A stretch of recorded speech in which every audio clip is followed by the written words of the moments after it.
دوستا امروز رفتیم که دو تا از مشهورترین فابریکای ساخت اسکرین رو در شهر شنزن ببینیم که یکیش کمپانی TDS بود و یکیش کمپانی کایکو بود که هر دویش در افغانستان شهرت خاص خود دارن.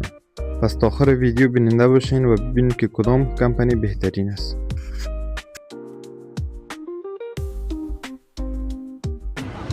سلام عزیزان دل، امیدوارم تمامتون جور و صحتمند و سر حال باشین. امروز در شهر شنزن هستیم و در بخش اسکرین.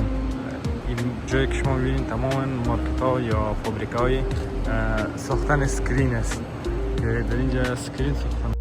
در نخست رفتیم کمپانی کایکو را ببینیم و با رئیسش صحبت داشته باشیم. And how many pieces they want order, because he also have partner and he will talk with partner and they say for you, they will give their order how many pieces they need. Yes, Usually how many pieces you will buy? like we can buy a lot of, for example, in 1 month we can buy 4,000 5,000 pieces, but the most important thing is quality. We can order more. Like your MOK is okay, this is not big, but just we want to make sure about quality. 我们的产品在阿富汗的市场已经得到了认证。 Actually, our screen already sold to your country. We have some customer in your country. Yes. Yes, you know before? No. Have you seen our screen in your market? Yes, have. In our market is screen is your brand. Yes.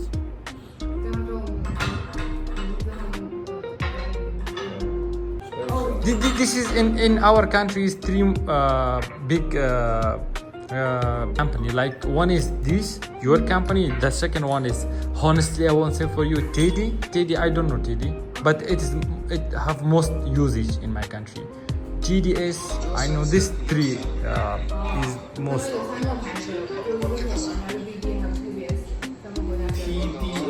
TDS, TD. S, yes. This yes, this three brand is so famous in my country. But did he only share the iPhone OLED? بعد از یک بحثی که با آنها روی کوالیتی و روی مقدار بود، برای یکی از تاجران ما 2400 عدد اسکرین خریداری کردیم. اینم از برند کایکو است. خب بعد از این وقتش است که بریم کمپانی TDS یا TD را ببینیم که این چگونه کمپانی است.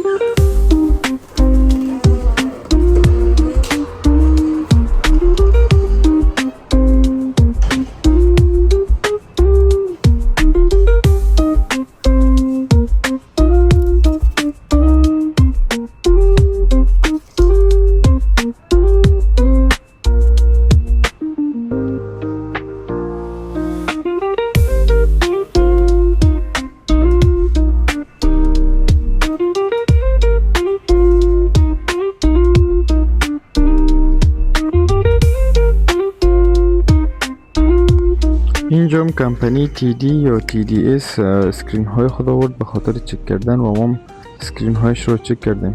اسکرین هایش خوب بود، بد نبود، ولی کیفیت و کوالیتی کمپانی کایکو خیلی بالاتر از TDS بود. و کمپانی کایکو یک مشکل داشت که کمتر از 2000 عدد اسکرین کمتر نمیفروشه و اینجا هم در TD 1040 عدد اسکرین خریداری کردیم. اینجا فرق نمیکنه، شما بر مقداری که بخواین شما اسکرین خریداری کرده میتونید در کمپانی TD و در کایکو نمیتونید. اینجا ما آمدیم یک مارکت دیگر به نام خوجنبه در شهر شنزن است. این مارکت، در این مارکت هم شما هر گونه پرزه موبایل خواسته باشین پیدا کرده میتونین. اگر اسکرین نو شما ضرورت داشته باشین در اینجا پیدا کرده میتونین، ولی قیمتش یک ذره بالاتر میباشه.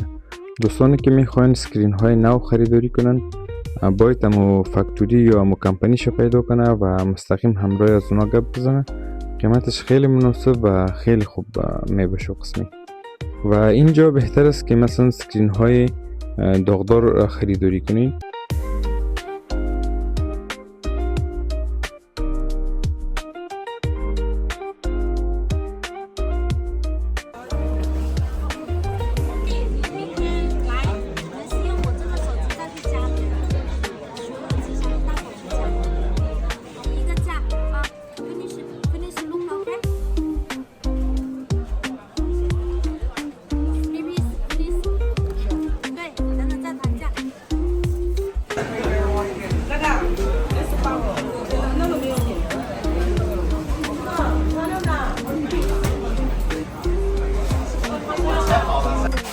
یک چیز دیگری که دوستان در این مارکت خیلی مهم است چک کردن اجناس است که باید خیلی با دقت خاص چک کنیم. کسانی که مسلکی نباشه اینجا خیلی ها هستن که ضررهای خیلی هنگفتی کردن.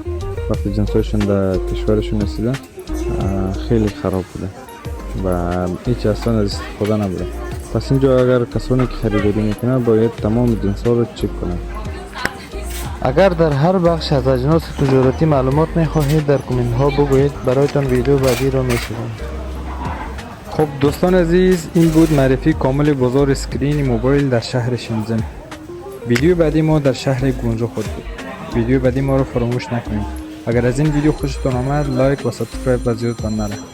تا ویدیو بعدی شما رو به خدای یکتا به همتا میسپارم. وقتتان خوش.